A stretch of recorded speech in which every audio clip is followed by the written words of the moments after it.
Let's learn how to make a French seam. I'll be using two very lightweight pieces of denim to show you how to French seam. For today's purposes, the light side is going to be the correct side of the fabric and the dark side is going to be the wrong side of fabric. I love this technique for fabrics that are prone to fraying because it encloses it inside of the fabric itself rather than having to use a serge. Let's start the process by pinning our fabric together with the right sides facing out. This is also a great time to start talking about our seam allowance, which is very important. I like to use a 1/2 inch seam allowance typically, so when it comes to French seaming, my initial stitch is going to be half of that, which is going to be about 1/4 inch. Now you can see that my industrial Juki machine lays out where all of the measurements are for seam allowance. Your machine should have a few lines that also indicate where the seam allowance measurements are. This is my 1/2 inch seam allowance line and my 1/4 inch seam allowance line that I'll be using.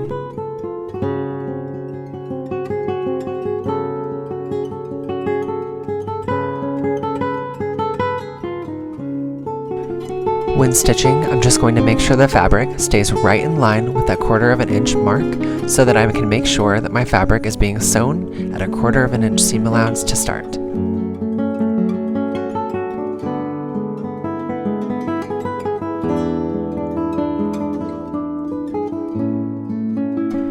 The next step is to trim off some of the excess seam allowance.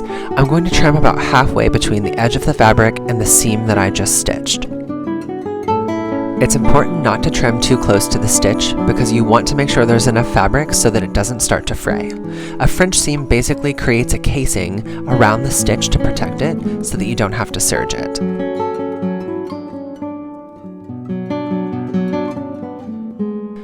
Now it's time to press that seam open. This is my favorite and most important part of the process because I think it makes everything feel the most clean.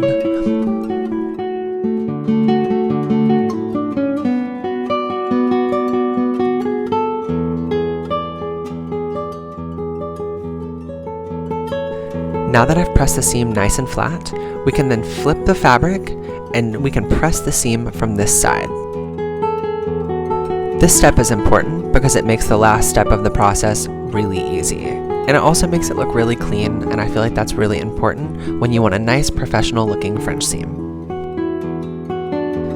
I'm a big fan of an iron that has a high steam because I think it really makes the fabric press out beautifully. Now that we've pressed the fabric nice and flat, we can then pin it and get ready to sew it.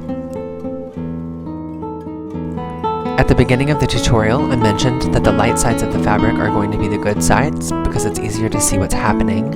And if you notice now that I'm pinning this together for our last step, the light sides of the fabric are actually facing each other on the inside of this. I'll be sewing this at 1/4 inch. This plus our initial stitch will make up a full 1/2 inch seam allowance that I originally allotted for in the pattern.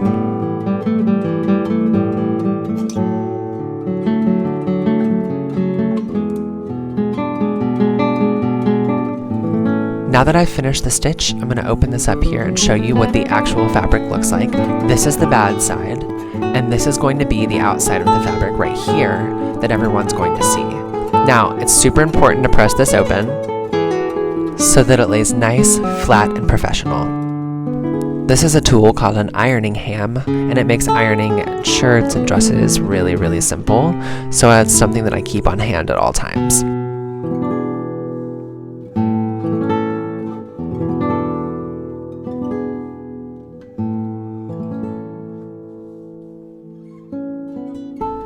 And here's what a finished French seam looks like. A French seam works really well on delicate fabrics, especially fabrics that like to fray. I really love to use them on dress shirts and dresses.